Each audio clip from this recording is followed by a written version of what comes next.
This translucent white crystal, once accused of causing memory loss and even brain damage. Yet it's produced by a Japanese company and consumed daily by hundreds of millions of Asians? Yes, that's MSG, one of the world's most controversial seasonings, considered a terrifying chemical in the West, but a secret ingredient in Asian cuisine. The strange thing is that these white crystals originate from something lying beneath the soil, a perfectly ordinary cassava root. Today, we'll travel to Thailand to step inside one of the world's largest Ajinomoto factories. From freshly harvested cassava roots to the biofermentation and crystallization process that spans multiple stages to create this seasoning that captivates East Asians. So, how exactly does that process work?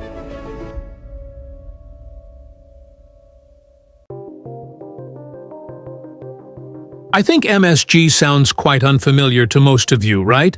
It's not a harmful artificial chemical as many Americans mistakenly believe. MSG stands for Monosodium Glutamate, the compound that creates the umami flavor, the natural savory taste found in potato, tomato, pea, mushroom, grape, and cheese. Have you ever tasted pure MSG by itself? If you have, tell me what it tastes like in the comments. I'm really curious. It was discovered in 1908 by Japanese chemist Kikunai Ikeda after he noticed a distinctive flavor in a bowl of kombu seaweed soup. Just 1 year later, Ajinomoto exclusively marketed this seasoning. But they discovered that glutamic acid could also be produced through the fermentation of glucose. And they found cassava tubers underground that were high in starch, very cheap, and suitable for large-scale production.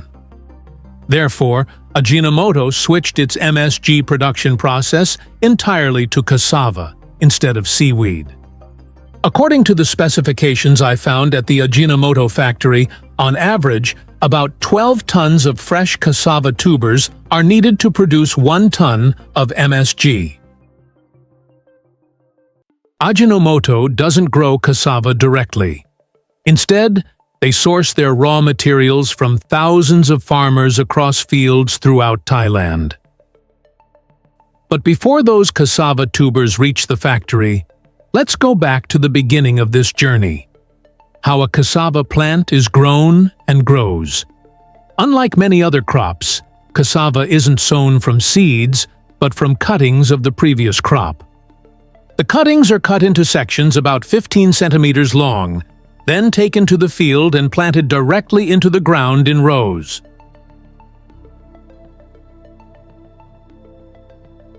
After just a few weeks, young shoots begin to sprout, while underground, the root system gradually develops into starch-filled cassava tubers.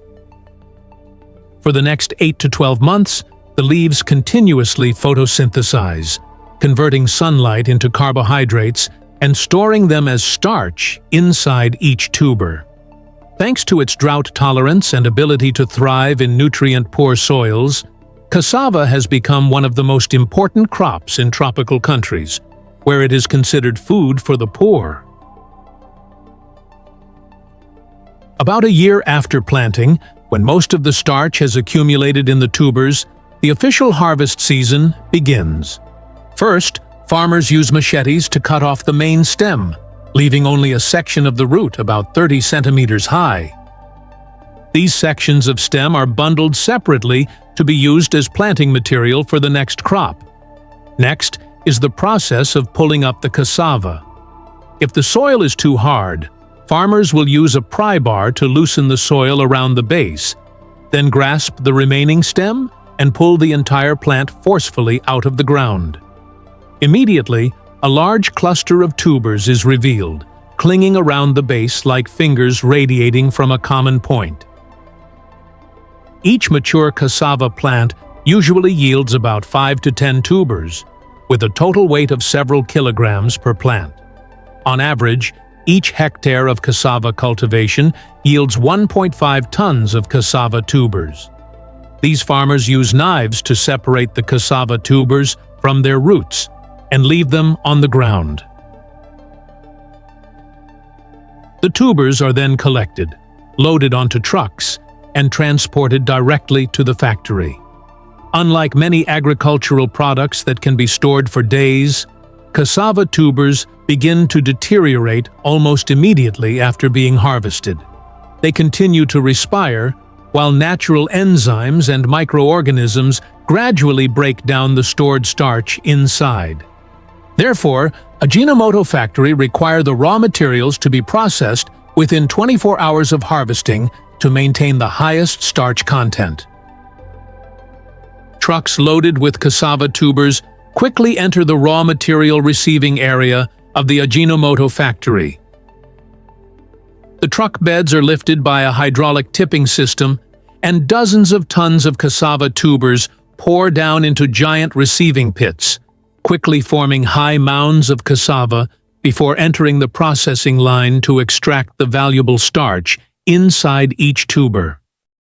From the high piles of cassava in the receiving area, excavators continuously scoop up large buckets and dump them into the feed hopper. From there, the cassava tubers begin to fall onto the conveyor belt and officially enter the processing line inside the factory. The first stop is the rotary drum washing machine. This is a giant cylindrical steel cage that continuously rotates slowly, while clean water is constantly sprayed inside.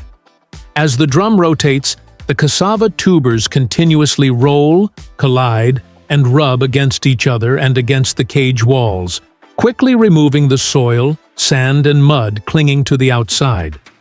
At the same time, under the effect of continuous friction, the thin brown outer skin of the cassava tubers is also scraped away and removed. Next, the cassava is transferred to a stirring system for final cleaning. Inside the washing tank, many steel stirring blades continuously rotate, mixing and pushing the material forward, while clean water is sprayed from multiple directions. Under the combined effect of the water flow, the movement of the stirring blades, and the friction between the cassava tubers, fine soil particles, small roots, and remaining peel are further removed and washed away by the water flow. After about 15 minutes of washing, the cassava tubers were almost clean and were returned to the conveyor belt to go to the next stage, grinding into powder. On the conveyor belt, workers will sit and manually sort the cassava tubers to detect damaged or contaminated ones, a step that seems rather pointless to me. Do you agree with me? After being cleaned, the cassava tubers continue along a conveyor belt to the grinding machine. Inside, a grinding shaft covered with thousands of microscopic saw blades rotates at approximately 1,500 revolutions per minute. As they pass through the machine, the entire cassava tuber is quickly ground into a fine paste. The goal of this step is to break down the plant cells to release the starch granules inside.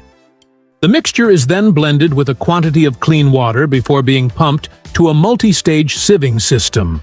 Here, mesh screens with very small holes continuously vibrate or rotate, allowing tiny starch particles to pass through the water flow, while the fiber, cassava peel, and larger pieces of pulp are retained.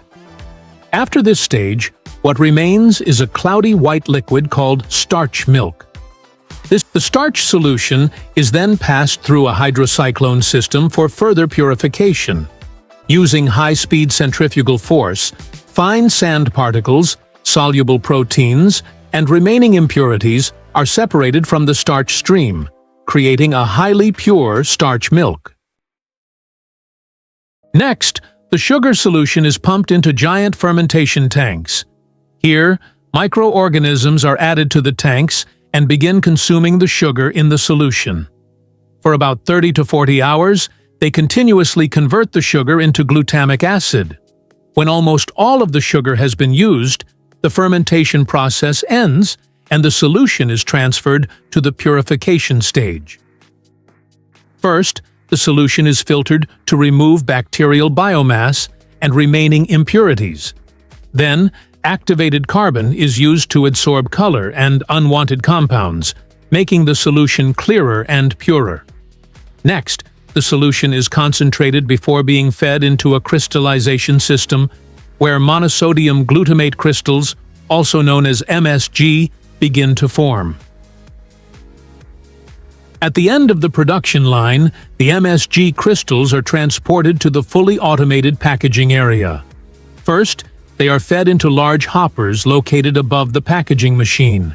From there, an electronic weighing system continuously and precisely weighs the MSG according to a preset volume, then automatically fills each bag, moving below.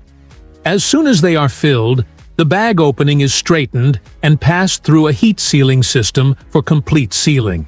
In just seconds, each bag of MSG is securely sealed, preventing moisture and air from entering during storage and transportation. The finished packages then move on a conveyor belt through a series of automated inspection devices. An electronic weighing system removes packages that are underweight or overweight. The finished products are then transferred to an automated carton packaging line. Here, workers place the specified quantity of products into individual cartons before the machine automatically seals and prints the production batch code on the outside. Finally, the cartons are stacked on pallets, wrapped in protective film, and transported to the finished goods warehouse, ready for distribution to supermarkets, restaurants, and kitchens worldwide. For decades, MSG has been associated with a host of rumors, such as causing headaches, memory loss, or brain damage. However, today, major food safety organizations worldwide, such as the US FDA and the WHO, consider MSG safe when used in normal amounts in food. Of course, like salt or sugar, any seasoning should not be overused. But if you haven't tried it because of rumors on the internet, perhaps it's time to try it yourself. Who knows? Just a little MSG might be enough to make a familiar dish more flavorful in a way you never expected. Goodbye, and see you in the next videos.